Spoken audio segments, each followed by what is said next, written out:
In the dimly lit boardroom of the sprawling corporate tower, a meeting of top executives convenes. The walls, adorned with abstract art, reflect a feigned sophistication. Beside a polished mahogany table, men and women in tailored suits discuss quarterly targets and stock performance. They're animated, but not by authentic ambition. It's greed that fuels their fervor. This scene, a seemingly mundane corporate setting, masks an ecosystem where exploitation and deceit thrive. And it's exactly what Abigail Carter intends to unravel. Abigail sits on the opposite side of the city, across the cracked vinyl counter of a shabby diner. Her outward appearance is unassuming. Her uniform's teal fabric is worn, her sneakers scuff the linoleum as she stands. Her name badge proclaims her as Anna Harper, a generic moniker simplifying her complex reality. No one in this diner could fathom that she is the daughter of Robert Carter, the CEO of Owensworth Industries, a fortune-ranked powerhouse. What she witnesses here among the overworked staff, however, paints a stark contrast to the affluence she's accustomed to. Just this morning, Abigail saw something troubling. A junior colleague, Marcus, a man of promising potential and strong ethics, had been cornered by his department supervisor. Although she stood too far from the confrontation to hear every word, Marcus's defeated look filled in the blanks. His refusal to falsify shipping manifests or disappear sensitive payroll records had clearly placed him on shaky ground.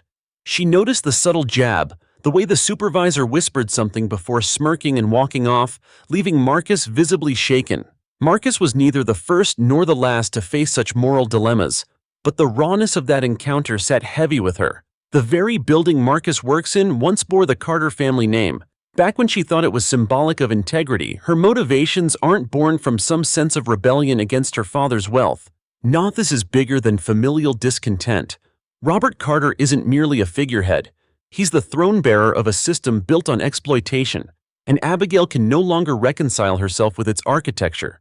She grew up eating hors d'oeuvres at gala events where her father casually entertained individuals who laundered money overseas while publicly posturing as philanthropists for tax benefits. Abigail had always been able to see beyond the glimmers of champagne glasses, beholding the depths of elitist hypocrisy. She understood the price everyone else paid for their opulence. For years she wrestled in silence until the weight of complicity became unbearable. That's how Anna Harper came to exist, a low-ranking logistics analyst within Owensworth Industries who no one notices much. Today, however, something shifts.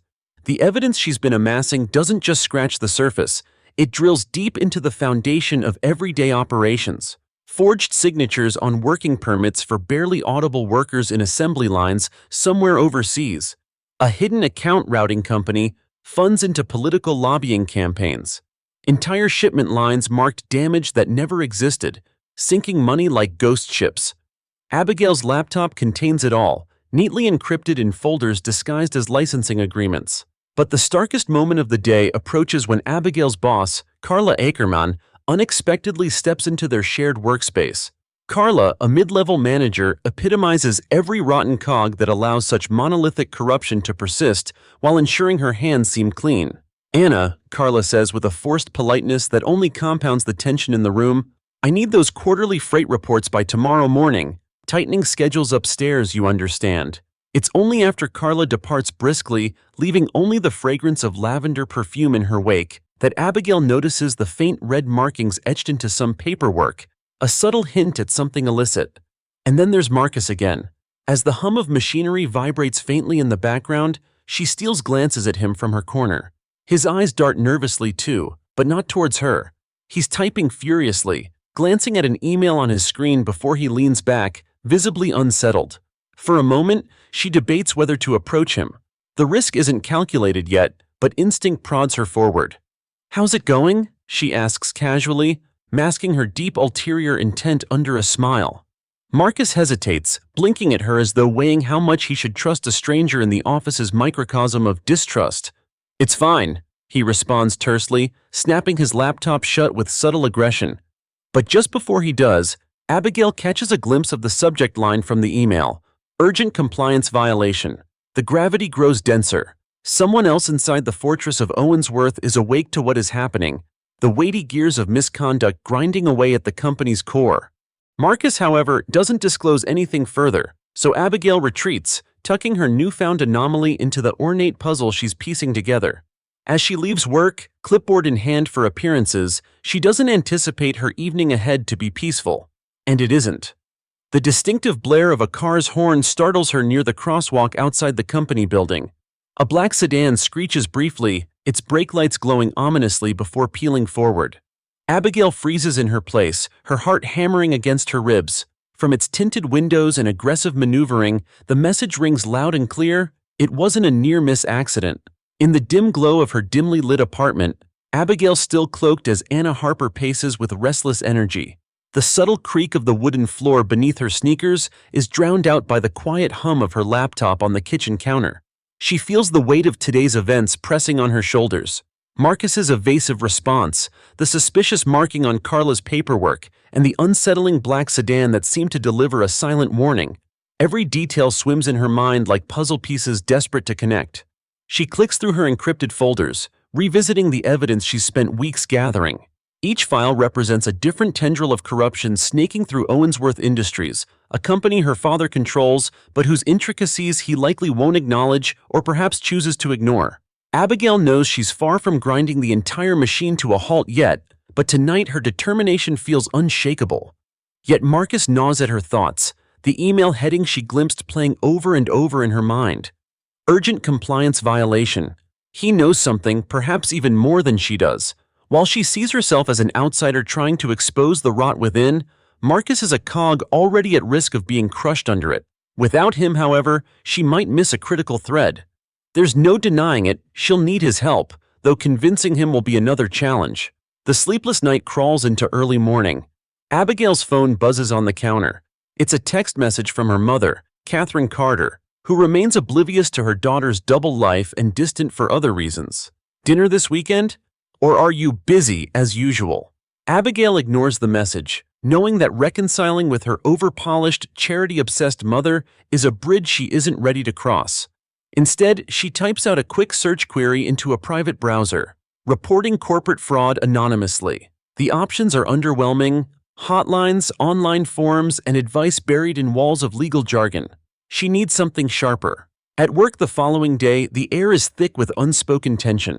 Marcus avoids Abigail's glance, though she notices the dark circles under his eyes as he settles into his desk. Carla, meanwhile, storms through the office like a general preparing troops for battle. Her presence draws the staff into a pattern: bustling movements, lowered heads, brisk typing. Abigail tries to blend in, keeping her head down while observing every interaction Carla has. The red markings from yesterday continue to bother her to no end, and every time Carla so much as glances her way, Abigail's pulse quickens. Mid-morning brings a spark of interest. Carla barks Marcus's name from across the room, summoning him into her office with a clench of her fist. The door closes sharply, muffling whatever heated conversation follows. From her vantage point, Abigail watches Marcus re-emerge minutes later, his face flushed. He heads toward the break room, fists tugging nervously at his tie. Abigail follows him there under the guise of grabbing coffee. She steps in as he leans against the counter, rubbing his temples. For a moment, she hesitates. How much should she reveal? How much could she reveal? "Rough day already?" she asks in the same casual tone she used before. "You don't know the half of it," he mutters, not even bothering to lift his eyes. Her chest tightens. Every instinct tells her to pry further, to chip away at his guarded expression. "Marcus," she begins carefully, "you've got to talk to someone. I mean, if there's something going on, you don't have to handle it by yourself." This finally prompts him to look up. There's defiance in his gaze, but also a flicker of something else: vulnerability, desperation, maybe even fear. "Why do you care?" he asks, his tone sharp. Nobody here sticks their neck out for anyone unless it benefits them. Abigail returns his intensity with quiet resolve. "Because I think we're on the same side." Her words hang in the air for a beat too long, and she's keenly aware of how risky it was to speak them. Marcus narrows his eyes, his expression unreadable. "What side would that be?" he challenges. But before Abigail can answer, Carla's voice cuts through the office like a blade. "Anna, my desk now." Abigail's stomach drops, but she forces herself to appear calm. She gives Marcus one last glance, silently willing him to trust her before leaving the break room. In Carla's office, the blinds are drawn, creating an oppressive atmosphere. Carla sits behind her desk, her manicured nails tapping rhythmically on the wood. A stack of papers lies between them, this time without any obvious red markings. "You've been working here, what, 6 months now?" Carla begins, her voice honeyed, though her eyes lack warmth. "Just about," Abigail answers cautiously. "Good," Carla says, steepling her fingers. "Then you'll understand why I need someone reliable for a special task, something outside the usual scope." She slides the stack of papers toward Abigail. "These need to be uploaded to our secure server by the end of the day. No errors." Abigail picks up the papers, feigning a casual glance as her mind races. Her suspicions are confirmed almost immediately. Hidden within what appear to be innocuous data sheets are discrepancies, subtle enough to go unnoticed by an untrained eye, but glaring to hers. Carla's gaze bores into her, waiting for a response. "Understood," Abigail finally says, masking her unease as she takes the stack and leaves the office. Back at her desk, she resists the urge to dive into the papers immediately, knowing she's being watched. The day creeps on with agonizing slowness. As 5 o'clock approaches, Abigail makes her move.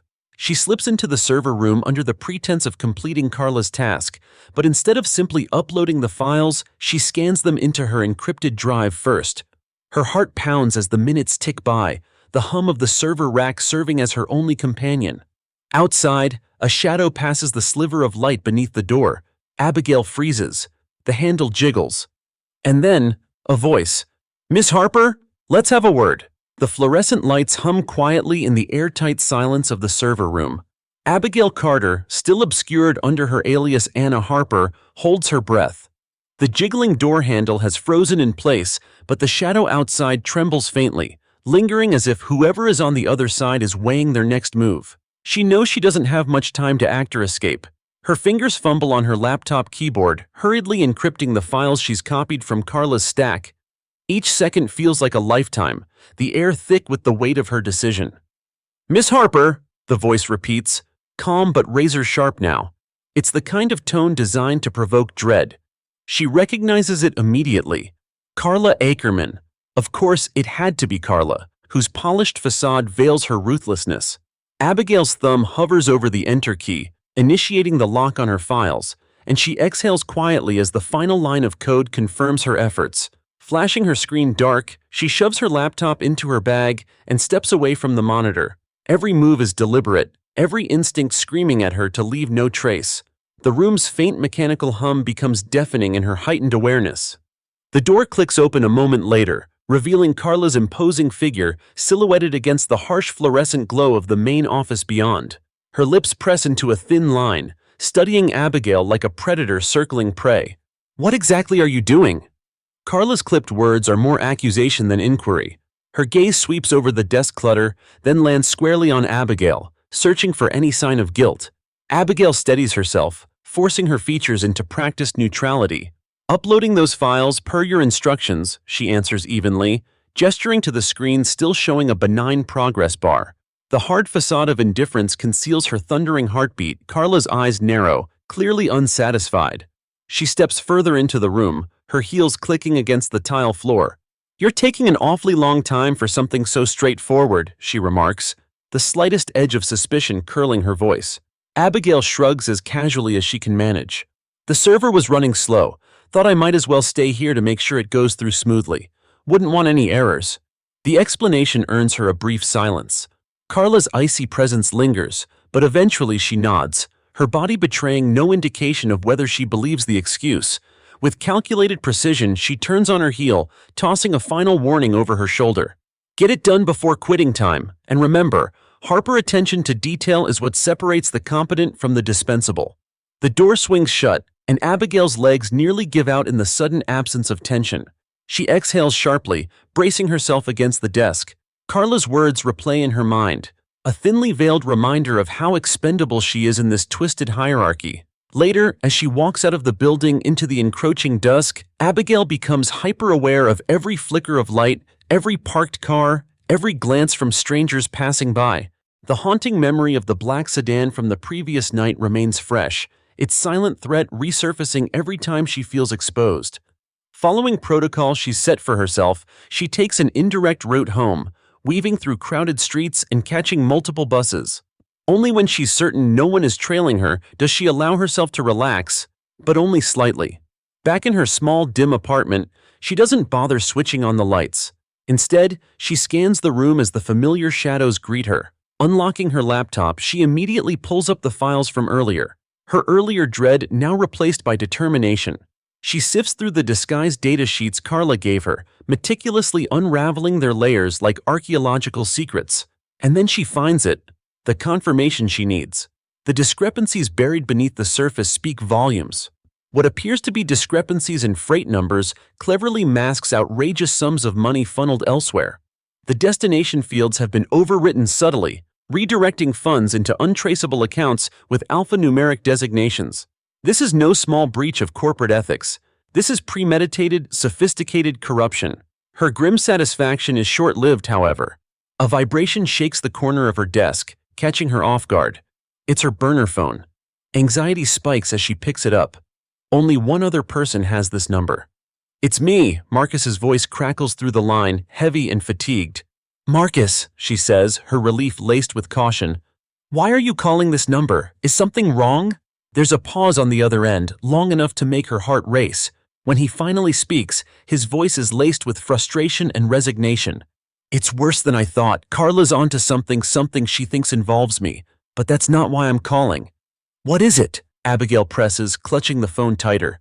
"You were right, we're on the same side," he says, the words sounding like an exhale of pent-up fear. "But if we're going to do this, we need to talk, face to face, somewhere safe." Abigail nods despite him not being able to see her. "Fine, tomorrow night. There's a diner on 3rd and Jefferson. Meet me there after 7. "Got it," he replies, his voice taut with unresolved tension. "And Harper?" "Yeah?" "Watch your back. They're watching all of us." The line goes dead, leaving Abigail alone with her thoughts and Marcus's cryptic warning. She stares at the phone, the weight of the call sinking in. For the first time, Marcus's guarded resistance seems to have fractured, revealing a reluctant ally. But his proof of trust comes with a price-heightened danger. As Abigail shuts down her laptop and preps for the long night ahead, the faint blur of headlights sweeps across her window. Her gaze snaps to the curtains, pulling them slightly aside. Another car idles briefly on the street below before vanishing into the darkened horizons. Whether it's paranoia or reality, she cannot tell anymore. One thing is certain: the walls around her are closing in faster than she anticipated. The late evening air settles heavily around the diner at 3rd and Jefferson, its neon sign flickering in uneven pulses. Abigail steps through the entrance, greeted by the faint clatter of dishes and murmurs of casual conversations. She scans the room quickly, her composure unbroken. The far corner booth catches her eye, where Marcus sits with his back straightened and his gaze fixed on the condensation sliding down the side of his coffee cup. He looks more exhausted than ever, his tie slightly loosened, dark circles betraying sleepless nights. Abigail slides into the seat across from him, her every movement deliberate. "I wasn't sure you were going to show," she says quietly, her tone devoid of accusation but loaded with meaning. Marcus finally looks up, his expression tight yet resigned. "After last night, I didn't have a choice," he replies, briefly glancing toward the faint reflection of the street outside. "Carla's tightening the noose, and I'm sure she knows I'm unraveling pieces of this mess." Abigail leans forward, keeping her voice low. "What exactly do you know? What's in that email?" Her words are steady, but her urgency is palpable. Marcus hesitates, his shoulders tensing. "I've seen financial irregularities, files she thought were buried because no one dares to question here or the system. But this goes higher than Carla. She's just a pawn. What I don't understand is why you care. Anna, if that's even your real name, why risk this? People like us don't win against people like them." For a moment, Abigail struggles with how much of her truth to share. Marcus's skepticism is natural, but without his trust, everything she's been working towards would stall. "You're right," she starts quietly, her gaze unwavering. "Anna Harper isn't who I am. I'm here because I know what Owensworth does, Marcus. I've seen the lives it destroys to keep those at the top untouchable. You think this is just about Carla's money tricks? It's bigger than that." His jaw tightens, but he doesn't interrupt. Seeing his silence as a signal to continue, Abigail leans in closer. "Your compliance violation? How far does it reach? Did you trace anything offshore? Political contributions?" Marcus exhales sharply, his fingers wrapping around the coffee cup as if grounding himself. I couldn't get that far. The firewall's intense, but I found something weird: shipment records labeled as charitable goods, routed through third-party suppliers that don't exist. It's like they're laundering something, money, materials. He pauses and shakes his head, his frustration clear. I don't know. What I do know is that Carla's been shredding hard copies of anything tied to it. She slipped once, didn't shred fast enough. That's where I got the numbers. Abigail's pulse quickens, her earlier suspicions now affirmed. She presses on carefully, measuring her words. Then we need to move fast. Owensworth's paper trail is all I've got so far: encrypted files and discrepancies that point to something major, but it's not enough to collapse them. Carla knows. Probably others too. Before Marcus can respond, the lingering shadow of a man entering the diner catches both their attention. It isn't the casual seating of a late-night patron. His build is sturdy, his pace deliberate, his eyes skimming the room with sharp precision. Unmistakably a presence connected to danger. Abigail shifts slightly, her body language casual, but Marcus stiffens immediately. Don't turn around, she whispers sharply. Just stay calm. Who is he? Marcus hisses through clenched teeth, barely moving his lips. Could be someone watching us. Or could be paranoia, she replies, though her instincts tell her it's the former. Either way, we finish this quickly. Go on. Marcus nods rigidly, lowering his voice. Carla reported me last week for errors on reports that I had nothing to do with. She's setting me up, Abigail. She's trying to discredit me so I can take the fall when this thing blows up. I can't prove it yet, but I'm not sticking around to be their scapegoat. Abigail's mind races. Marcus, they'll ruin you whether you leave or stay. The moment Carla thinks you're a real threat, she'll find a way to make you disappear. You've got copies of the numbers, right? The ones you pulled from the shredder? His eyes narrow, guarded. Yes, but if anyone finds them, they won't, she interrupts. Not if you hand them to me. For a second, Marcus looks as if he might refuse, his brow furrowed with mistrust. But something in Abigail's expression, her conviction, her steady resolve, causes him to relent. Fine. My place tomorrow morning. The originals stay with me. Abigail nods. Understood. Now, quietly slip out the side door, stick to the back streets and go straight home. Marcus frowns. And you? I'll handle our friend, she replies, her tone leaving no room for argument. Reluctantly, Marcus follows her instructions, slipping out as unnoticed as possible. Abigail counts to 30 before standing and making her way toward the diner's exit. As she passes the unidentified man, her every step is brisk and intentional. Her eyes briefly meet his as she pays the tab. His expression reveals nothing, but the tension in his posture speaks volumes. Walking into the crisp night air, Abigail doesn't head straight home. Instead, she circles an extra block, her peripheral vision on absolute alert. Sure enough, the familiar black sedan from before idles at the edge of a side street. The sight sends an icy shiver down her spine, but she forces herself to stay composed. She steps into her apartment just after midnight, double-locking the door and pulling the curtains tightly shut. Her breath finally escapes in a rush as she leans against the wall, her pulse roaring in her ears. This game is escalating far quicker than she anticipated, with stakes climbing higher by the moment. Her phone buzzes. Expecting a message from Marcus, she glances at the screen. Instead, it's an anonymous number. The text reads, "You're running out of time. Stop what you're doing." Abigail stares at the message, her determination hardening. There's no turning back now. The humid air of the next morning clings to Abigail Carter as she makes her way to Marcus's apartment, a nondescript building tucked inconspicuously between two small shops. The streets around her bustle with activity, but Abigail keeps her senses heightened, her eyes constantly flicking between reflections in shop windows and passing cars. The black sedan haunts her memory, and the warning text from last night vibrates faintly in the corners of her mind. She's careful not to walk in a straight line for too long, doubling back once to ensure she isn't being followed before finally reaching Marcus's door.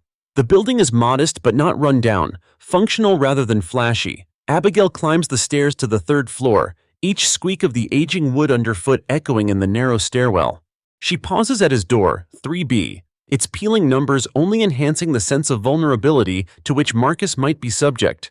After a brief knock, the door opens just enough to reveal Marcus's pale, weary face. His bloodshot eyes dart nervously past her before ushering her inside. "Did anyone see you?" he asks immediately, his voice low and urgent. Abigail sets her bag down near the entrance, shaking her head. No one followed me, I made sure. Marcus doesn't respond right away, instead locking the door with 3 distinct clicks before motioning her toward the small kitchen table. Papers are strewn across its surface, interspersed with an open laptop running on low battery. The apartment smells faintly of burnt coffee and stress, the blinds drawn tightly shut to keep out prying eyes. Abigail takes a seat, her focus immediately landing on the stack of documents at the table's center. "Those are the copies?" she asks, gesturing toward the disorganized piles. Marcus nods, sitting across from her. "Every piece I've managed to salvage. There are shipping manifests, expense reports, email fragments. All of it connects Carla to offshore accounts and fake charities. If anyone comes asking about these, I'm as good as dead." Gail studies him carefully. His words aren't an exaggeration. She can see it in the trembling of his hands and the hollow way he speaks. "We'll make sure it doesn't come to that," she says firmly, her voice carrying a conviction she hopes will steady him. "But first, we need to get this somewhere safe. I can't encrypt this physically, so I'll take photos and upload them to my backup." As Marcus gathers the papers into a neater stack, she pulls out her phone, its camera lens poised and ready. "You sure you can trust your setup?" he asks, his eyes flickering toward the device. "Nothing's untraceable," she admits, "but I've taken every precaution. If they find my backup servers, they'll have to get through layers of encryption, enough time for us to act." Marcus hesitates, but ultimately nods in agreement. The next several minutes are spent in tense silence as Abigail meticulously photographs each page, making sure no detail is missed. Marcus watches her work, occasionally flicking his gaze toward the window as though expecting Carla's henchmen to appear at any moment. It isn't until the final document is scanned that Abigail leans back with a small sigh of relief. "That's it," she says, sliding the phone back into her bag. "We'll need to keep these originals locked away somewhere new, though. Your apartment isn't safe." Marcus grits his teeth. "There's a storage locker at a facility near the docks. I can move them there tonight." Before Abigail can respond, a sharp knock on the front door sends both of them into immediate panic. Marcus's wide eyes dart to Abigail, who instinctively rises from her chair, motioning for him to stay quiet. The knock repeats, louder this time, followed by a muffled voice. "Mr. White? It's building maintenance. We received a report of a possible leak from your unit." The voice is casual, even friendly, but Marcus shakes his head furiously. "I didn't call for anything," he whispers. Abigail knows instantly that the intruders likely aren't maintenance workers. "Stay here," she mouths before moving toward the door, her footsteps deliberate and silent. She presses her ear to the wood, straining to hear any indication of what lies on the other side. The shuffle of feet, the muted rustle of fabrics, it's clear multiple people are out there. Her pulse quickens. "Everything works fine in here," she calls out, her voice unwavering. "No leaks. You must have the wrong apartment." "Ma'am, we just need to take a quick look to be sure," the voice responds, its polite tone stretched thin with insistence. Abigail bites the inside of her cheek, weighing their options. From the corner of her eye, she sees Marcus's hand hovering nervously over the stack of papers. Any confrontation here could risk those documents falling into the wrong hands. Before she can act, the doorknob jiggles violently, and the polite facade outside drops entirely. "Open the door now," one of the intruders demands, his voice hard and authoritative. Marcus stifles a gasp, his panic visible in the way his shoulders tense. Abigail scans the room quickly, assessing their odds. They have no weapons, no guaranteed escape route other than the fire escape to the left of the kitchen. The window frame, though old and likely rusted, seems their only option. She signals Marcus silently, pointing toward the window. "Go," she mouths, her urgency needing no further explanation. The doorframe begins to splinter under the force of what must be a shoulder ram from the other side. Abigail grips her burner phone tightly in one hand, while her other pulls the laptop from the table, shoving it into Marcus's satchel. He hesitates for only a moment before moving toward the window, fumbling with the lock as the door is hammered once more. "Hurry!" Abigail whispers harshly, her heart pounding as she keeps an eye on the door. The fire escape groans softly as Marcus climbs out into the open air, his movements frantic but determined. She follows close behind, stepping onto the narrow metal walkway and closing the window behind her just as the door to the apartment crashes open. From their perch on the fire escape, Abigail and Marcus crouch low, the sound of footsteps and muffled voices filtering through the glass. One of the intruders barks an order. Check everywhere. They couldn't have gotten far. Abigail's grip tightens on the cold railing as she exchanges a glance with Marcus. The situation has just escalated to a dangerous new level, and they both know there's no turning back now. The faint wail of approaching police sirens cuts through the tension, and for a moment, Abigail feels a flicker of hope, but even that carries its own risks. With the sound drawing closer, it's anyone's guess who will reach them first. The early morning sun filters through the gauzy curtains of Abigail's apartment, casting long streaks of light on her cluttered desk. She doesn't sit at ease. Though her body remains tense, her fingers fumbling absent-mindedly with the metal cap of a coffee thermos. Across from her, Marcus perches on the edge of a second-hand chair, his eyes flitting nervously to the window every few seconds. The previous night's escape still hangs heavy between them and an unspoken reminder of just how fragile their position is. Abigail's voice breaks the silence. That wasn't company security last night. Whoever they were, they're connected to Carla's operation. Her words are measured, steady, and yet there's an undeniable edge to them. We can't afford another slip. Marcus nods, his shoulders sagging under the weight of her statement. They didn't get the papers, he offers, a weak attempt to steady himself. The originals are locked up in the storage facility near the docks now, secure, like we planned. He rubs his palms over his knees. But it just feels like a matter of time before they catch up to me. To us. If Carla is willing to send people after us, then we don't have time to waste, Abigail cuts in. Her voice softens slightly as she continues. Look, I know this is terrifying, but these people thrive on fear. They weaponize it. You're not alone in this, Marcus. We're not going to let them bury you or this evidence. Her words bring a flicker of resolve to Marcus's features, and he straightens slightly, though his nervous hands continue to fidget. What's our next move then? We've got the documents, but it still doesn't feel like enough to blow this open. Not in a way that will actually stick. Abigail shifts her gaze to her own laptop, open and running on the desk beside her. The screen is filled with encrypted files and half-written messages to potential whistleblower organizations. We're going public selectively. I've been reaching out to investigative journalists anonymously. They'd kill to sink their teeth into this kind of story, but we need to ensure that we control the narrative. If Carla catches wind of a leak, she'll bury the rest of the evidence. We only get one shot. Marcus's eyebrows knit together in uncertainty. And what happens when they come after us? Because they will, Abigail. You think that sedan last night was the end of it? These people. He exhales sharply, leaning back into the chair. They don't let people just walk away. For just a moment, Abigail hesitates, a rare glimpse of the doubt she so often suppresses. She could reassure him with platitudes about justice prevailing, about the strength of their evidence, but such words would ring hollow. Instead, she locks eyes with him, her tone low and firm. Then we'll be ready. We have to be. The alternative is letting them win, and I'm done letting them win. Marcus seems to meet her resolve this time, albeit cautiously. When do you contact the journalists? Tonight. Once I've packaged everything to ensure it's airtight. But there's one more thing I need from you, she replies, her fingers tapping a rhythm against the edge of the desk.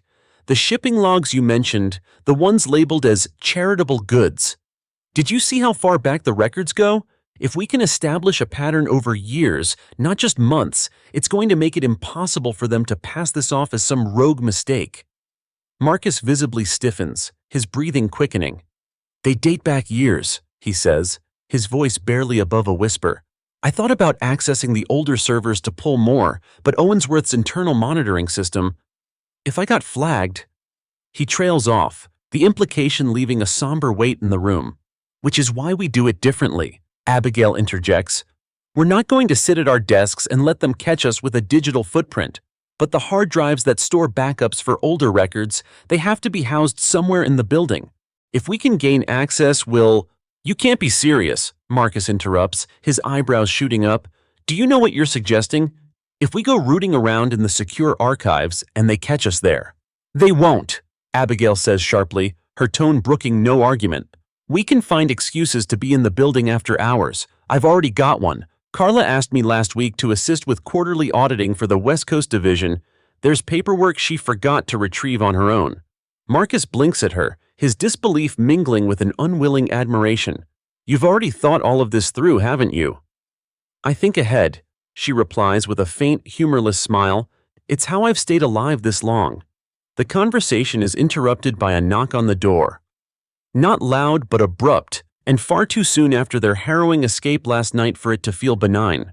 Marcus freezes, instinctively retreating from the small entryway, while Abigail's eyes narrow in suspicion. She raises a hand, signaling Marcus to remain silent, and stands cautiously. The knock comes again, followed by a muffled voice, calm but insistent. "Delivery for Miss Harper. Sign here, please." Abigail doesn't move immediately, her body going rigid. She hadn't ordered anything, and no one except Marcus and a carefully curated list of anonymous contacts even knows she goes by Anna Harper. Her heart skips a beat as her mind races. After what feels like an eternity, she moves toward the peephole, careful to stay out of sight from anyone who might be looking back. Peering through, she sees a delivery courier holding a small parcel. His uniform looks legitimate, but the cold intensity of his expression sets off alarm bells. "I didn't order anything," Abigail says through the door, masking the tension in her voice. The courier hesitates for a fraction of a second before responding. "It's already paid for. Just sign and I'll leave it here." Abigail considers her options. There's no way she's opening that door, not until she knows exactly what's in the package. She glances back at Marcus, who is still glued to his seat, his face pale. Without saying a word, she retrieves her burner phone and snaps a photo of the man through the peephole. Then, she speaks again, her tone now tinged with steel. "Leave it by the door. I'll collect it later." The courier doesn't reply but places the package on the ground. With a nod to whatever unseen accomplice he might have, he turns and walks away. Only when his footsteps fade completely does Abigail exhale, her mind already racing with contingency plans. She and Marcus exchange a glance. "They found us," he whispers, the tremor in his voice unmistakable. "No," Abigail replies firmly, though her heart pounds in agreement. "They're trying to rattle us. We're not giving them that power." But as she stares at the innocuous-looking package lying just beyond the door, an undeniable thought gnaws at the edges of her resolve. How far are they willing to go to silence us? And are we truly ready for what's coming next? The dim glow of streetlights casts long shadows across Abigail's desk as she scrolls through files on her laptop. The events of the past days have weight not just metaphorically, but physically, an ever-tightening grip on her chest that seems to grow stronger with each passing moment. Marcus's words play on a continuous loop in her head. They don't let people just walk away. It wasn't the first time she'd heard a sentiment like this, but coming from someone living it just like her, that gave the statement an ominous new weight. Her focus shifts back to her screen. The photos she had taken of Marcus's documents are open now, each one meticulously reviewed and cross-referenced. Shipping manifests, falsified invoices, muted trails of absurd amounts of money flowing into what her trained eye recognizes as dummy accounts. It's systemic, the kind of corruption layered so deeply that you could almost admire its construction if it weren't poisoning so many lives. Abigail makes a mental note to connect relevant data points in her correspondence with a journalist she's been preparing to contact under the alias Ray Carter. Outside, the quiet hum of the city provides an artificial sense of calm. Marcus is already at his own apartment, no doubt double-checking the storage locker where he stowed the original documents. His abrupt paranoia, while justified, sometimes made her wonder how long he could hold up under this pressure. Carla Akermann isn't just a corrupt officer at Owensworth. She's meticulous, unrelenting, and every bit as watchful as Abigail. Rich people who scheme long enough learn to sniff out dissenters like bloodhounds. Abigail's burner phone lights up suddenly. Her fingers flex instinctively before she picks it up. The caller ID gives no information, expected as she'd rerouted her lines for anonymity, but it still makes her cautious. Only a handful of people had this number. Just before the call rings out, she slides the screen to the right and answers, "Yes?" Her voice is measured, cautious. For a moment, there's static, as if the caller is deciding whether they've actually dialed her. Then comes the familiar voice, its edges cracked with exhaustion. "Marcus, there's something I didn't tell you earlier," he says, the words speeding together like they've been yanked out of him. Abigail stiffens, adjusting her position in the chair instinctively. "What is it?" "The storage locker, I think it's been marked," Marcus admits, the edge of panic in his voice evident. The irritation flashes across Abigail's mind before she can contain it, though she doesn't let it bleed into her tone. "Marked how, Marcus? I thought you said it was secure. Did someone follow you?" He lets out a bitter laugh. You think I wouldn't have noticed being followed? No, it's subtler than that. When I went tonight to double-check, there was a tag on the lock. Not mine. He pauses. I don't know how they found it, but someone's been there. Abigail closes her eyes. Her grip tightens the phone as she measures her response. All right, first piece of advice, get a grip. Panicking solves nothing, least of all this. Okay, but what the hell do I do now? They could be staking it out tonight for all we know, waiting for one of us to show up. The fact he could be entirely right doesn't encourage her.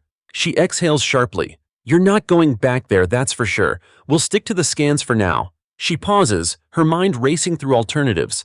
If someone is staking it out, they're not looking for someone walking away empty-handed. They're hoping to catch us grabbing evidence. If they've marked the lock, it's bait. Don't bite.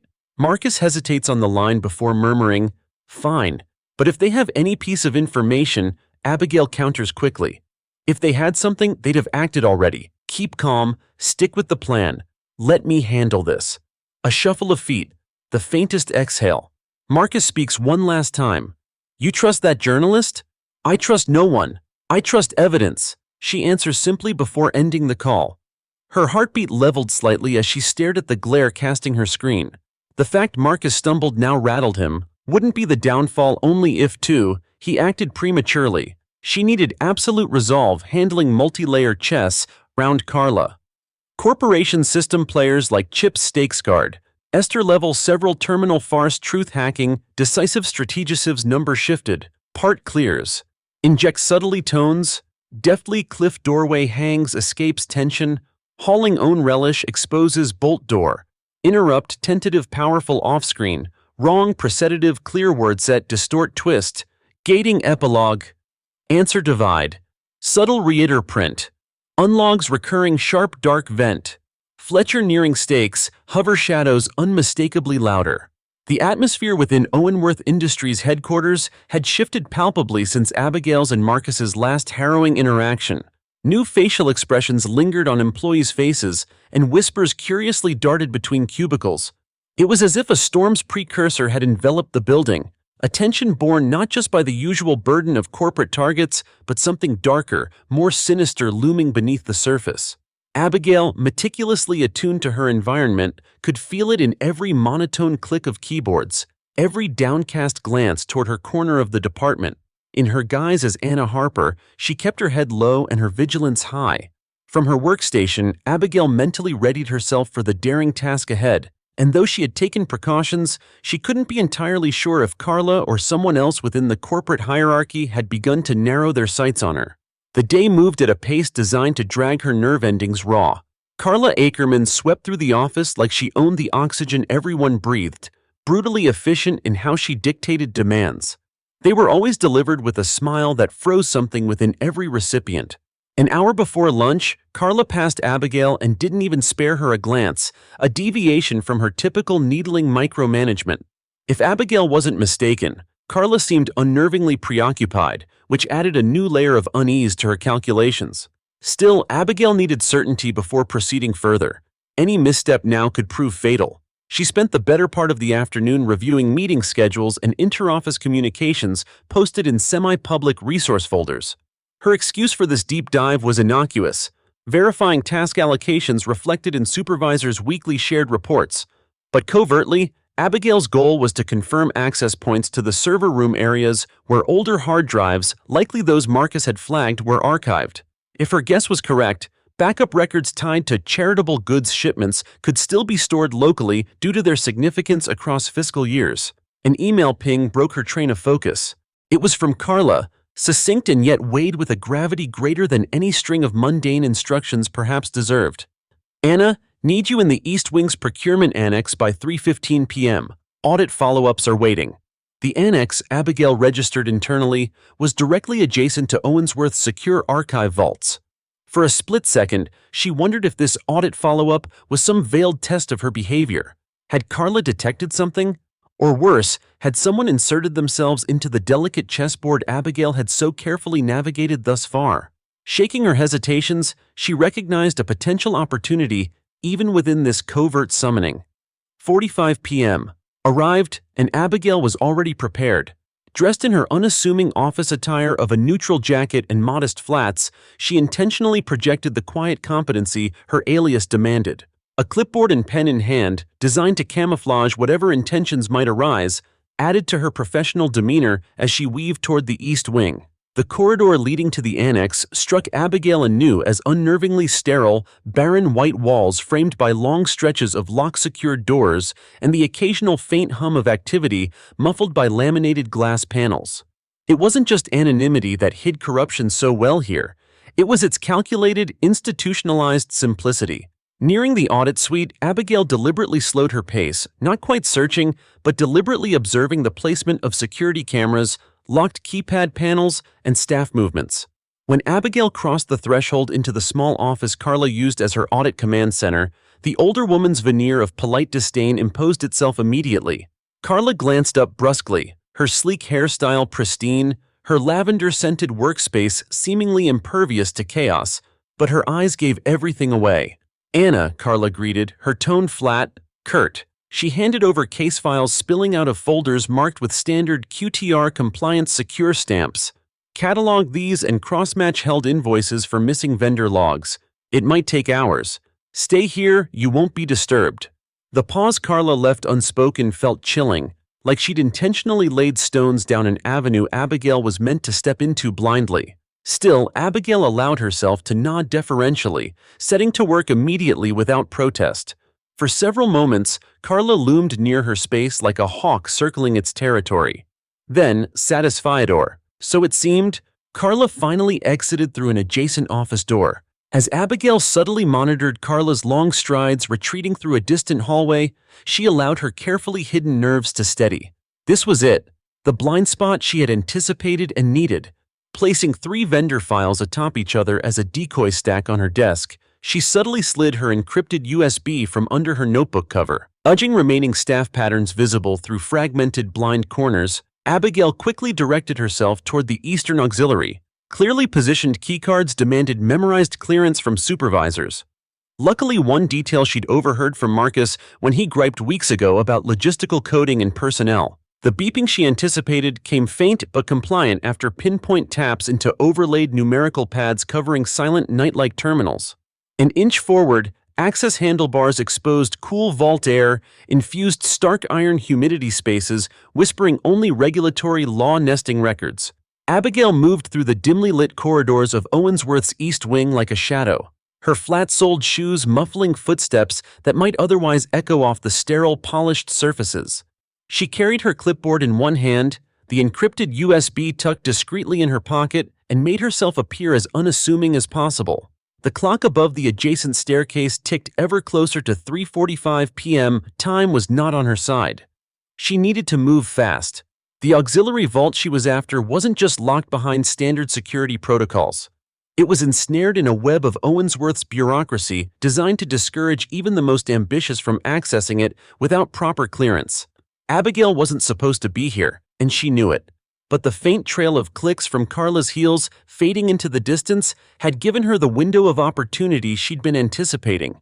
Every second spent hesitating was another second spun in Carla's unseen web. Approaching the keypad and access terminal outside the archive door, Abigail let out a slow, quiet breath. Marcus had warned her of the rotating access codes, which required supervisor-level authorization every 48 hours. Carla's chatter about compliance audits the week prior had provided a fleeting glimpse at the numerical sequence she now keyed in with precision. The device beeped softly, its screen flashing yellow for an agonizing heartbeat before turning green. A quiet click unlocked the door, opening a narrow passage to where Owensworth Industries' skeletons were buried. Inside, the air was cooler, the temperature clearly calibrated to preserve sensitive documents and hardware. Rows of metal shelving units stretched into the distance, holding hard drives, binders, and labeled folders that captured years, decades even of Owensworth's operations. Abigail's pulse quickened. Somewhere in this maze lay the corroboration she needed to connect Carla to the broader network of corruption. Carefully, she moved through the aisles, her eyes scanning the labels meticulously. Each section was dedicated to a different department: procurement, logistics, charitable initiatives, the latter being the target of her search. Near the back, she found it, a cabinet whose faint fingerprints on the handle suggested it had seen use recently. The lock opened with a satisfying click, using a set of universal keys she'd swiped from an unattended workstation weeks ago. Abigail pulled the drawer open slowly, her breath catching as she saw the wealth of data inside. Among the items were shipment records labeled with innocuous titles like Humanitarian Goods Initiative and Disaster Relief 2018. Abigail's trained eye immediately picked up on glaring inconsistencies, quantities that didn't add up, destinations rubbed off or ink smeared, vague designations that clearly masked something substantial. Her fingers worked quickly, snapping photos of the most egregious examples while glancing over her shoulder every few seconds to ensure she hadn't been followed. She knew Carla's seemingly distracted demeanor earlier wasn't a guarantee of safety. It could just as easily have been calculated misdirection. One file in particular caught her attention. It was thicker than the others, bound in a fraying folder with a handwritten label that read Special Allocations. Opening it revealed what she had suspected all along. Owensworth's purported charity shipments were nothing more than a front. The records showed staggered sums of money being funneled to offshore accounts under the guise of freight costs. The final destinations weren't even charitable organizations, they were shell companies, likely tied to high-profile individuals. Abigail's eyes widened as she recognized the name of a prominent senator subtly buried in the records, his campaign contributions neatly aligning with these donations. This wasn't just corruption, it was systemic manipulation stretching into political spheres. The sound of footsteps brought Abigail's focus snapping back to the immediate danger. They were faint but growing louder, echoing off the smooth walls of the facility. Someone was heading straight for the archive. Her mind raced as she frantically slid the folder back into place and secured the drawer's lock. Forcing herself to remain calm, Abigail tucked her USB back into her pocket and darted into a narrow alcove a few aisles over, crouching behind a shelf filled with obsolete hardware. The heavy door to the archive opened, and the telltale click of heels on the floor immediately told her who it was. Carla Akermann, sharp and deliberate. Abigail held her breath, her heart pounding in her chest so forcefully she feared it might give away her position. She peeked through a tiny gap in the shelving, watching as Carla stopped near the very cabinet Abigail had just accessed. Carla's expression was unreadable as she inspected the lock, her fingers brushing over the handle before swiftly moving on, pacing further down the aisle. This wasn't a random check. Carla knew someone had been in here. Abigail's mind raced as she calculated her options. Getting caught now wasn't just a matter of losing her job. It would mean Owenworth discovering that she wasn't Anna Harper, the quiet, low-level analyst they expected. It would unravel everything she'd built thus far. Carla's voice broke the silence, more to herself than anyone else. Sloppy. Always sloppy, she muttered, clicking her tongue as she moved toward the exit. But just as Abigail thought the danger had passed, Carla stopped abruptly, tilting her head as if listening. The pause stretched long enough that Abigail's legs began to cramp from staying crouched. Finally, with a small, humorless laugh to herself, Carla left the room, the door hissing shut behind her. Abigail didn't move for several long moments, waiting for the silence to settle completely. When she finally emerged from her hiding spot, her nerves were frayed but her resolve stronger than ever. She had what she needed, or at least, enough to push further. But Carla's unexpected visit wasn't a coincidence, and Abigail knew it wouldn't be long before the noose tightened further. As she slipped out of the archive and made her way back to her station, she cast one final glance behind her, aware that each passing day heightened the stakes. By the time she sat at her desk, her phone buzzed with a single new message from an encrypted contact. Package received. Proceed cautiously. Her lips pressed into a thin line. The journalist was in. The clock was ticking. The faint glow of twilight outside the office window softened the grim interior of Abigail's workspace. Her head remained low as she focused on the digital maze unfolding before her rows and rows of intercepted data she had stolen from Owensworth's secure archives. Her screen reflected jagged charts and murky financial transfers, the murmurs of menacing secrets hidden beneath neatly labeled accounts. But her surroundings weren't quiet. Somewhere in the distance, the clatter of a coffee mug on a desk, the subdued banter of fatigue-worn employees, it all blended into atmospheric noise that allowed Abigail to stay unnoticed, perfectly camouflaged. Yet lurking beneath her sharp focus was a subtle gnawing unease. Carla's visit to the archives hours earlier. Abigail replayed every calculated step Carla had taken in her mind. Had the woman seen her? Had something been left undone? a clue she wasn't careful enough to erase, and worst of all, was Carla laying quiet traps, observing the corridors of deceit Abigail had risked infiltrating? As she magnified one of the offshore routing paths, Abigail's hand froze. Her pulse quickened as the destination codes revealed something new, something far bolder than she anticipated. Instead of the intricate web of laundering being limited to passive accounts, she found evidence of direct contributions, not just obscure shell companies or nebulous offshore entities. These paths held tangible ties to political campaigns, senators' re-election bids, neatly concealed as logistical subsidies for relief initiatives. Abigail's breath hitched. The intertwining of Owensworth's corruption with active policymaking meant the stakes were much higher than exposing corporate malfeasance. She was threatening to unravel an entire ecosystem of power. Her train of thought was interrupted when her email client chimed softly on her left monitor. It wasn't an everyday notification. This was the hidden inbox tied to her encrypted servers, accessed only by select journalists under her alias Ray Carter. Instinctively, she moved to reopen it. Inside sat a reply from one of her chosen contacts, an investigative reporter who had been circling high-stakes government corruption stories for years. Abigail clicked the email open, her shoulders tensing as she read the first line. "Your evidence is compelling, but it's not enough. We need an internal source willing to corroborate these specifics on record, or the blowback could cost lives." Frustration flared momentarily, but Abigail knew the journalist wasn't wrong. The pile of documentation she'd uncovered supported her claims beyond a reasonable doubt, but its pure logistical magnitude could be dismissed as abstraction without the human element. Testimony was the missing linchpin. The pivot point couldn't be clearer. Marcus. He had first-hand experience with Carla's operations. His testimony alone could shift the trajectory of this exposé, lending it weight where numbers failed. But Marcus's jittery paranoia earlier that morning raised doubts. Would he agree to step further into the fire to help Abigail connect the final dots? Her hand hovered briefly over her phone. A tight coil of hesitation wrapped around her chest. She had already exposed him to danger by involving him, and now, more than ever, it felt cruel to drag him deeper. But the images of falsified invoices, offshore routing accounts, and the whisper of power that now tethered Owensworth to elected officials ignited her resolve. Abigail opened her encrypted messenger and typed a single sentence. "We need to meet. Be ready to move." She hit send, and with it came a bitter release, a decision she couldn't undo. By the time she exited the office and stepped out into the swelling dusk, Abigail's mind churned with contingency plans. Every step toward retaining control felt heavier, coming with escalating risks and narrowing escape routes. Feet pounding against pavement that hummed with the chatter of city life, Abigail walked through downtown's busy streets with a deliberately indirect pattern. She floated through groups of strangers, blending into shifting masses that shielded her from wandering eyes. The nervous glance over her shoulder now felt as much a routine as breathing. When she reached the diner, their designated meeting spot, it had descended fully into night. The neon signs buzzed faintly in the window. Inside, Marcus sat hunched in a far booth, his collar slightly rumpled and his gaze darting anxiously toward the door.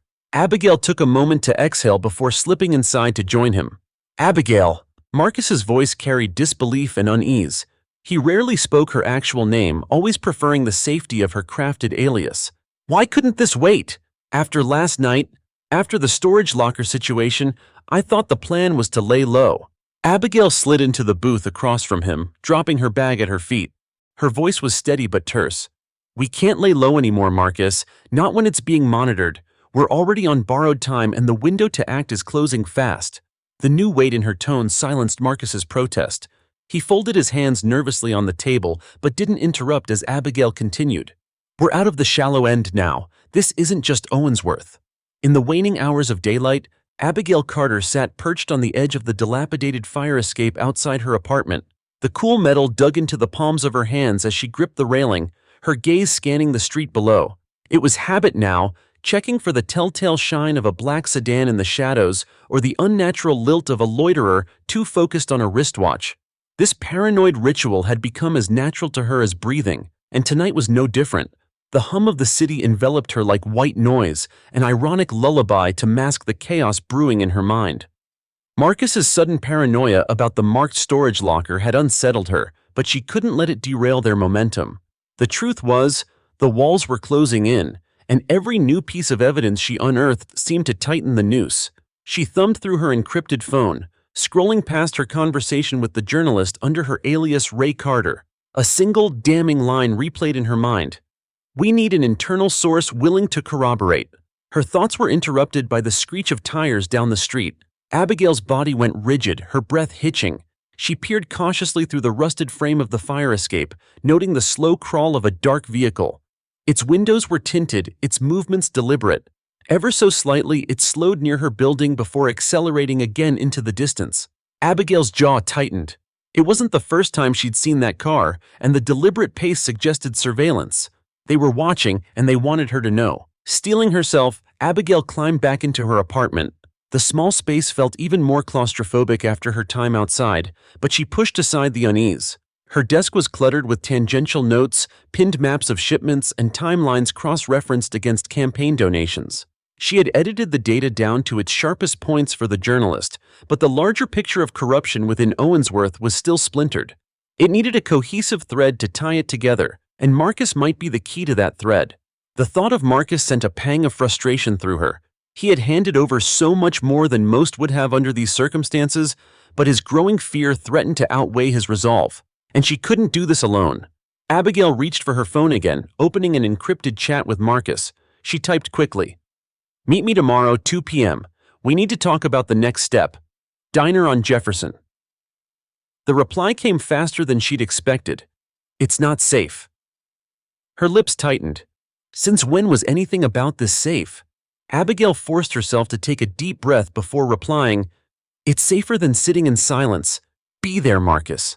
The conversation ended there, leaving an air of tension hovering around her apartment.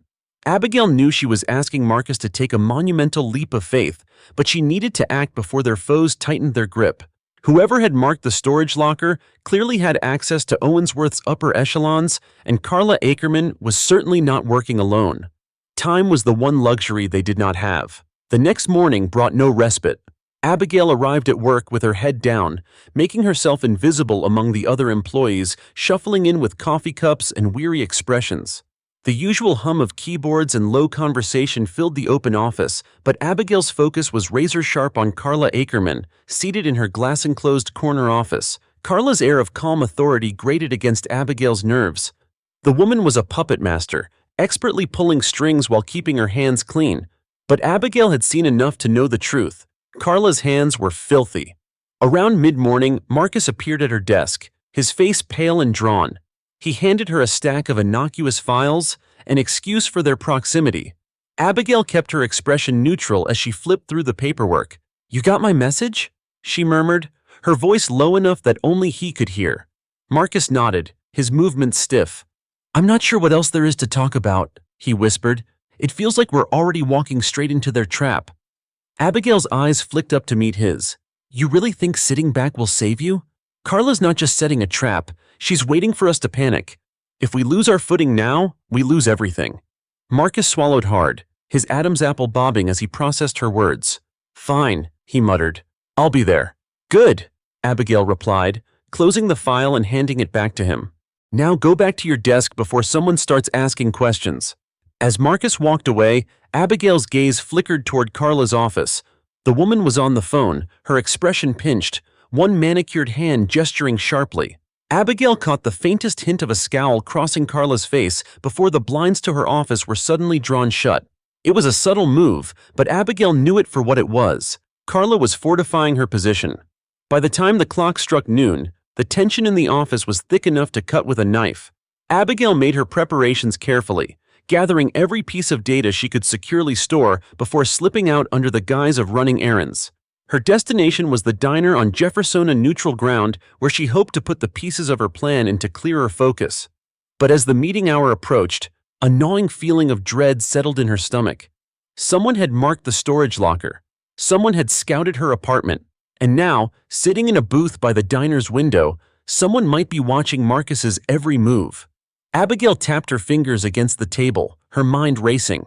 When Marcus finally entered, his shoulders slouched and his face drawn with fatigue, Abigail knew that whatever resolve he had left was hanging by a thread. He slid into the seat across from her, glancing nervously over his shoulder. "You said we needed to talk," he muttered.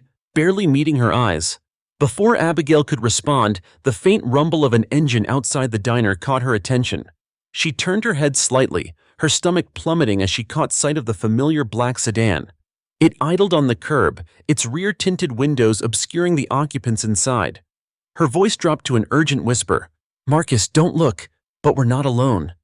Abigail's throat dried as she sat in the booth across from Marcus, her mind racing as the black sedan idled outside the diner. The faint rumble of the engine was audible even through the window's thick glass, and her every instinct screamed that they were being watched. Marcus sat stiffly, his fingers trembling slightly around the chipped edge of his coffee cup. The fear in his eyes mirrored her own unspoken dread. She leaned in closer, keeping her voice low but urgent. "Listen carefully," she began, her eyes fixed on Marcus's pale face even as she kept the car in her peripheral vision. "We don't have much time. That car didn't follow me here. It's here for you. They're watching us." Marcus's breath hitched, his hand slipping from the mug to the table. His gaze darted toward the window before Abigail hissed through clenched teeth, "Don't look at them! You'll tip them off!" He reeled back, swallowing hard. "What do we do? If they're watching us now, they probably followed me. They stop!" Abigail interrupted sharply, her eyes boring into his. "We're not panicking. That's what they're banking on. We stick to the plan, nothing changes." But Marcus's composure was rapidly unraveling. He rubbed his shaky fingers along the edge of the table, his face contorted in fear. What if the plan's already dead? That storage locker was marked, and now there's this. They've boxed us in.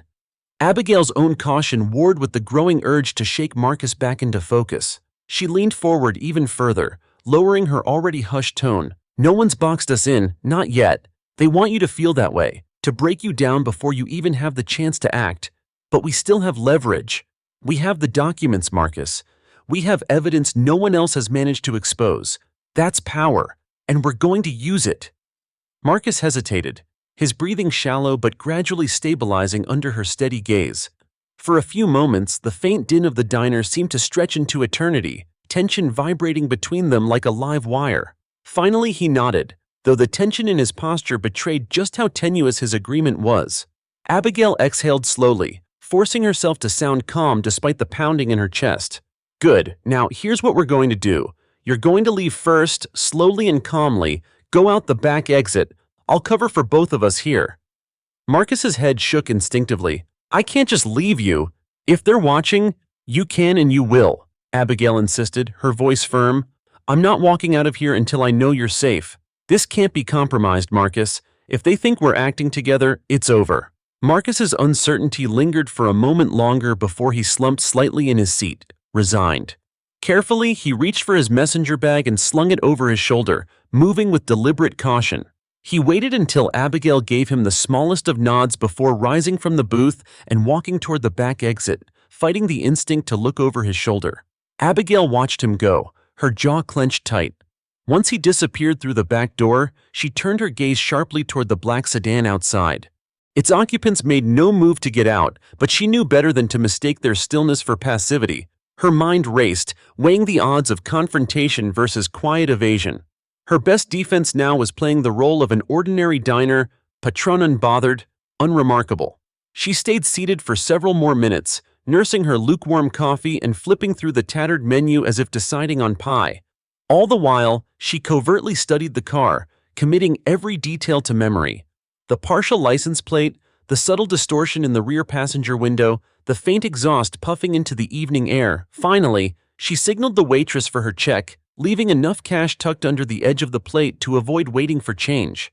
Rising slowly, she adjusted the strap of her bag and exited the diner, keeping her movements relaxed and her face neutral. Outside, the air carried the crisp bite of encroaching autumn, but Abigail barely noticed. The sedan remained parked, its silent presence a looming threat. She turned right, heading toward a more crowded street, her pace steady but brisk. Every nerve in her body was wound tight, waiting for the sound of a car door opening, for footsteps closing in behind her. It didn't take long before she spotted them. Two men, dressed in unassuming dark clothing, stepped out of the sedan and began trailing her from a distance. Their strategy was textbook: keep a safe distance, blend in, but never lose line of sight. Abigail's mind worked furiously. They were trying to intimidate her, rattle her enough to slip up or lead them somewhere valuable. But she wasn't about to give them the satisfaction. As she approached a busier intersection, Abigail took a sharp turn into a narrow alley leading to the rear of a strip of shops. She knew the layout by heart. There was an exit point 2 blocks down that would lead her back into a crowded marketplace. If she moved quickly enough, she could lose them without leaving a trace. She quickened her pace, her flat shoes barely making a sound on the damp pavement. Behind her, she heard the faint echo of footsteps, quieter than hers, but unmistakably present. Every instinct screamed at her to break into a sprint, but she knew better. A panicked run would only solidify their suspicion that she had something to hide. As she neared the final bend in the alley, her heart thundered in her chest. The crowded marketplace was just around the corner, a blur of color and motion visible through the narrow gap between buildings. She rounded the corner and slipped seamlessly into the throng of shoppers, weaving between stalls and clusters of people until she was certain the men could no longer see her.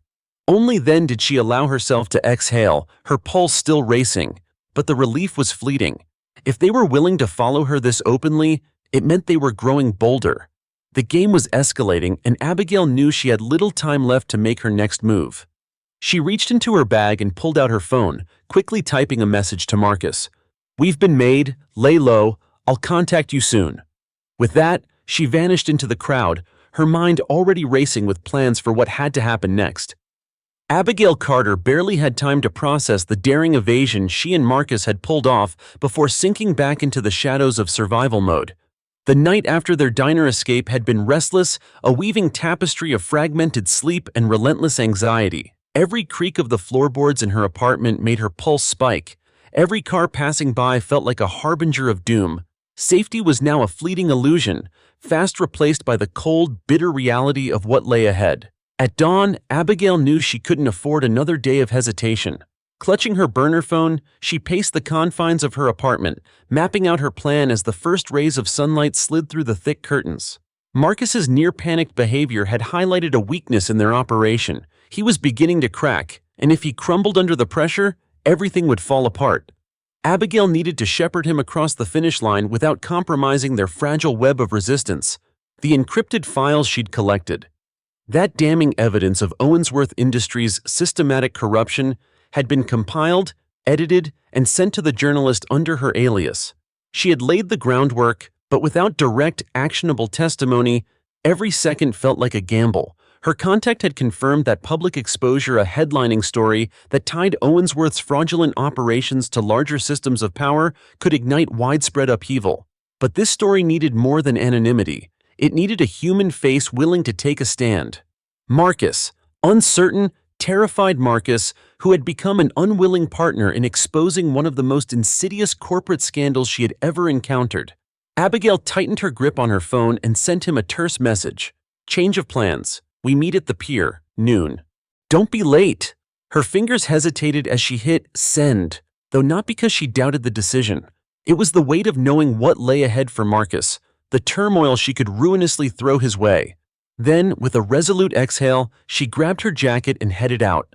The pier at the edge of the city offered the kind of eerie solitude Abigail was counting on, desolate yet bustling enough with mechanical sounds from nearby warehouses to drown out whispers.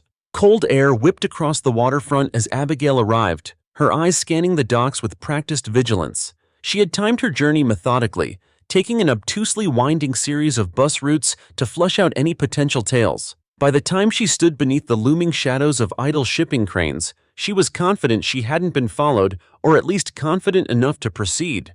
Marcus stumbled into view at exactly noon. His breath formed faint clouds in the chilly air, and he looked worse for wear. Tired, disheveled, and trembling, not from the cold but the mounting sense of inevitability.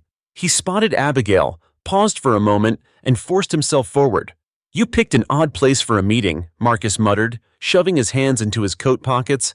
His eyes darted around nervously, tracing imaginary threats among the worn wooden beams and soft creaks of docked ships swaying lazily with the tide. Abigail didn't answer immediately. Instead, she took a step closer and gestured toward the distant skyline. "Do you see that? All the money shifting hands just beyond that glass and metal facade, the people in power, living untouchable lives because no one dares to pull back the curtain. That's what we're facing." Marcus followed her gaze, letting her words linger before responding, his voice hollow. "I get it. I do, but it feels like we're ants trying to bring down a giant. One wrong step and I'm gone. My career, my life, everything I ever worked for. Abigail turned to him, her steely resolve cutting through his panic. You think they'll let you keep any of that if we fail?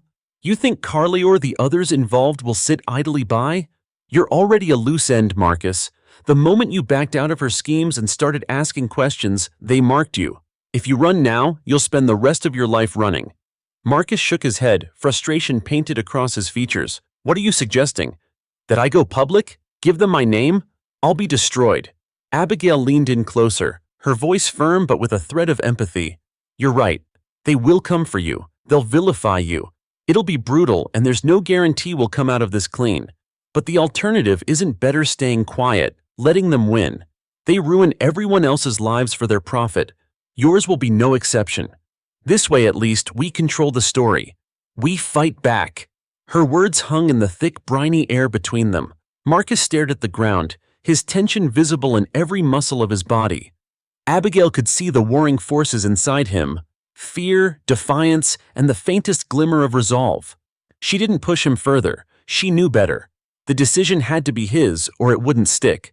Finally, Marcus spoke, his voice barely above a whisper. If I do this, I need your word that everything we've uncovered goes public. No edits, no hesitation, even if they drag me through the mud. Abigail nodded solemnly, her jaw set. You have my word.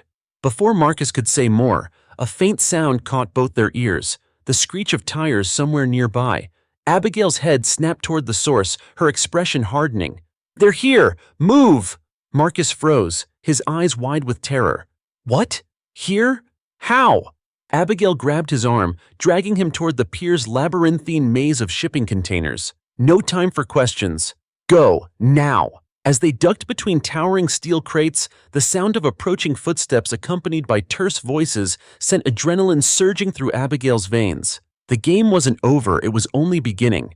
And this time, the stakes were higher than ever. The midday sun filtered through high-panel windows overlooking the Owensworth administrative wing, casting fractured shadows along the marbled floors. Abigail entered the building through the side entrance she'd memorized as the least monitored. Smooth motions, calm demeanor every step, deliberate to avoid leaving an impression. The few employees bustling through the hallways glanced at her in passing, not registering her presence beyond her cover as Anna Harper, a nondescript low-level analyst. Yet the tension coiling in her gut warned her that such anonymity wouldn't shield her forever. Today was critical. She was here not just to collect more evidence, but to solidify the final phase of her plan, securing a cooperative ally within Owensworth's inner sanctum. Her encrypted files and detailed archives painted the skeleton of systemic corruption, but the skeleton needed a voice, someone who could verify its authenticity publicly. Marcus had finally agreed to play his small part, but his fragility meant Abigail couldn't stake everything on him alone. There had to be someone higher in the chain willing to talk. Her target? A once timid accounts coordinator named Evelyn Cho. In Abigail's first months undercover, Evelyn had exhibited an unusual hesitation during compliance meetings, pausing too long when Carla Akermann directed questions her way, offering timid affirmations that couldn't fully mask the wariness behind her eyes.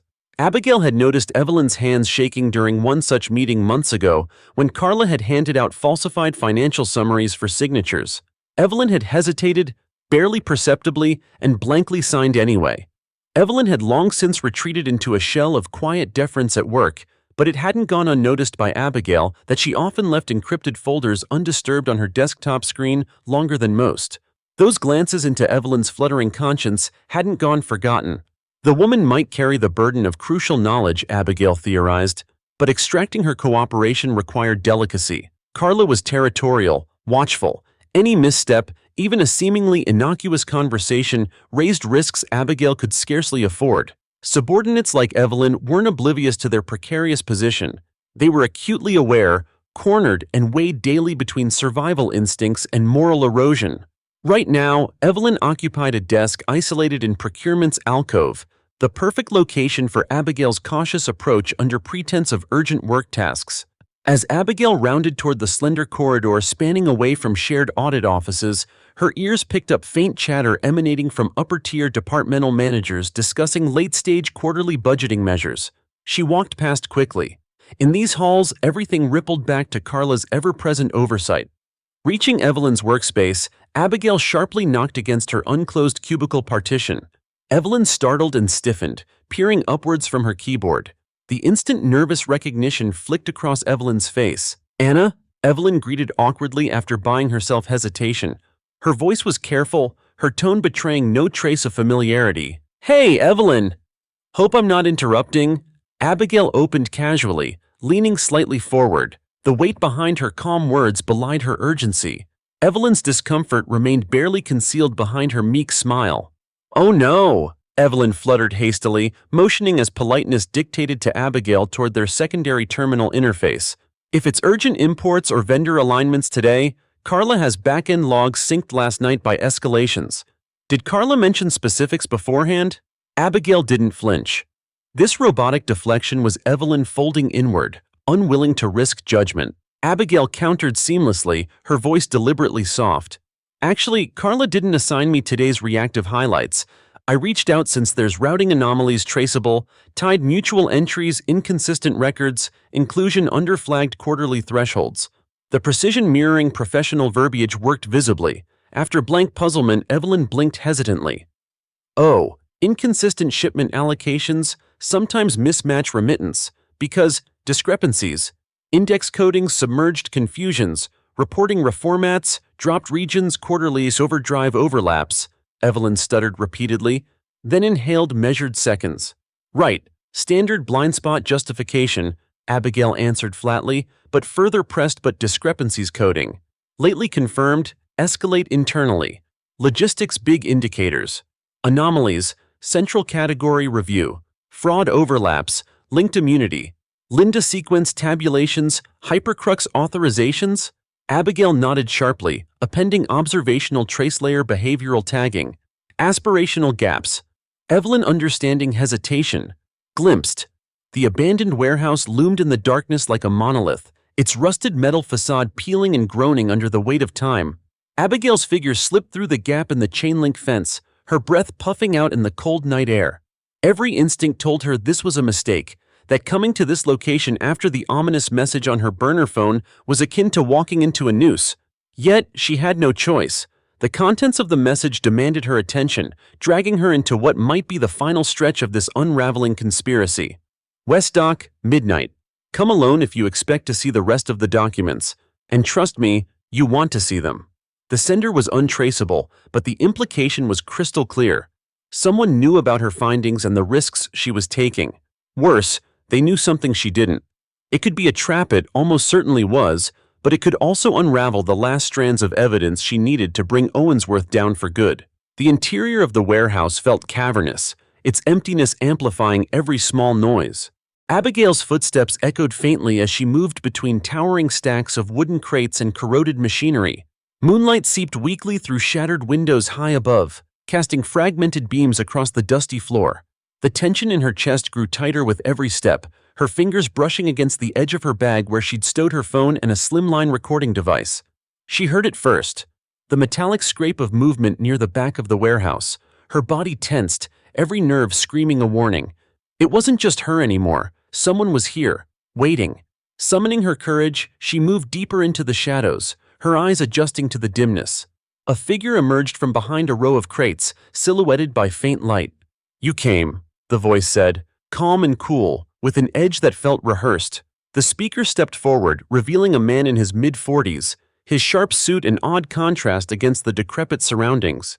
His posture was relaxed, but Abigail didn't miss the tension in his jaw, the calculated movements of someone well-versed in deception. "Who are you?" Abigail demanded, her voice steady despite her rising heart rate. She held her ground, her eyes never leaving his. The man smirked, slipping his hands into his pockets. "Let's just say I'm someone who's worked very closely with the same people you're so eager to expose. Carla Akermann, your father's empire. Owensworth Industries isn't as invincible as they think, are they?" His tone was laden with irony, but his gaze carried something far more dangerous. "Why contact me? What do you want?" Abigail pressed, refusing to rise to his bait.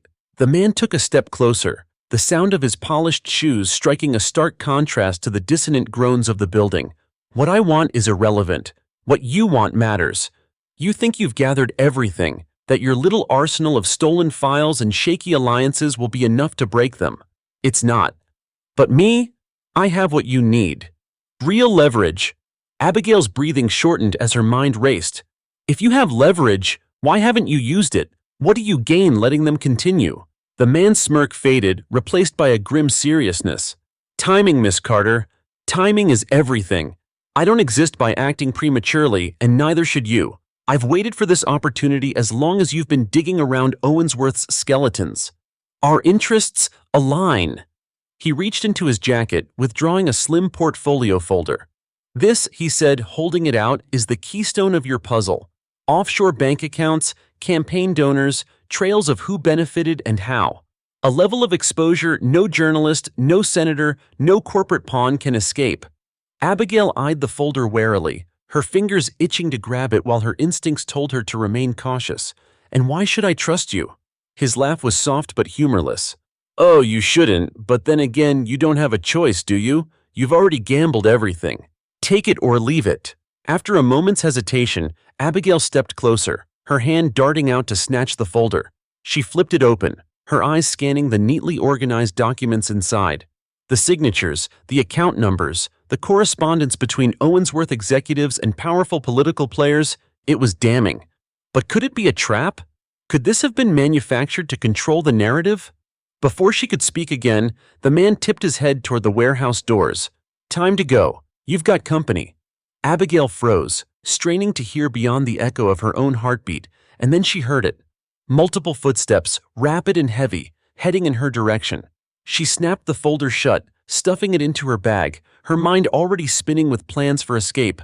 Who are they? She hissed, glaring at the man. Carla's cleanup crew, he replied smoothly, stepping back into the shadows. Loyal to her, not to logic. So unless you want this story ending here, I'd suggest you move. But before Abigail could so much as turn, the warehouse's metal doors slammed open, and the patchy moonlight was replaced by the glow of high-powered flashlights.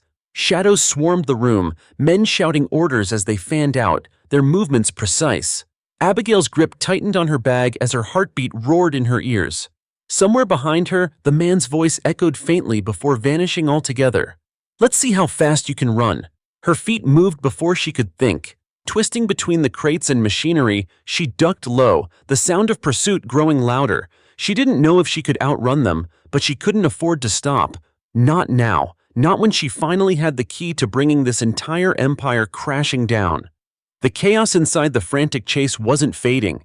If anything, it deepened into a sharper kind of desperation. Abigail Carter moved with precise determination. Each corner she turned blending into the next as the dense rows of equipment and industrial crates became her shield and her snare. The warehouse's metal beams groaned under the echo of her diversionary movements, her rapid breaths synchronizing with the heavy footfalls of her pursuers several meters behind. The folder sat securely inside her bag, a tangible reminder of what this moment represented. Everything, every manipulated trust and dangerous gambit, now rested on her ability to evade capture. She pressed forward, her thoughts racing faster than her physical sprint. Carla Akermann's network, Marcus teetering on implosion, and now this mysterious informant who had managed to dangle a lifeline that came with its own barbed hooks. A voice bellowed behind her. Fan out! Sweep the left! Watch every exit! No one leaves! They weren't random. These weren't rent-a-cops. With their level of precision, Abigail could feel the bite of professional intimidation bearing down on her. The same kind Carlo used to ensure inconvenient truths remained buried. The same kind ready to ensure she remained buried too literally, if need be. Abigail ducked low beneath a towering stack of crates, scanning the flicker of flashlight beams, dispersing in a disciplined grid. There were no open exits near enough, no obvious blind spots in the layout offering legitimate cover. She needed noise chaos, something to throw their focus off balance. She spotted a dented scrap of rebar along her path and didn't hesitate. Snatching it up, she hurled it with precision across to the far side of the room, where it clattered loudly against a stack of insignia-laden drums marked as hazardous. Over there! East side! Came the immediate bark of command. The lights shifted momentarily, exposing Abigail's side to darker cover near the loading docks corridor. A flicker of hesitation tried to claw at her resolve, but she fought it back with gritted teeth. darting for the narrow opening offered by thinning shadows. Her shoes skated over slick patches of oil-stained floor, her focus narrowing to suppress the white noise of what could already be incoming trouble. The chilled warehouse air gave way to faint gusts of salty wind as the corridor opened toward the facility's exterior docks. Freedom hung close now, near enough to promise proximity, yet packed with enough surveillance potential to carry its own dangers. Abigail slowed briefly at a stack of storage pallets, steadying her breath, recalibrating her steps. Adrenaline surged as her ears honed in on additional footsteps, fast, methodical, narrowing into territory behind her faster than expected. They had recalibrated their formation. "Carter!" A voice carried just beyond clear decibels but unmistakable in its tone. Confident, calculated, taunting. Cold spread through her. Carla's cleanup crew wasn't just pursuing her blindly, they knew. They knew she was here specifically, not some mere nuisance they were tasked to deter. That moment solidified bruising clarity. The larger implication of Owenworth's operatives had grown. Intelligence techniques calculated until secrecy layers throttling intensity. Trigger drilled, certainly considerations began. Private negated reporting, corridor mystery wield fist. Less incredible, negotiable failing doctrine down twist.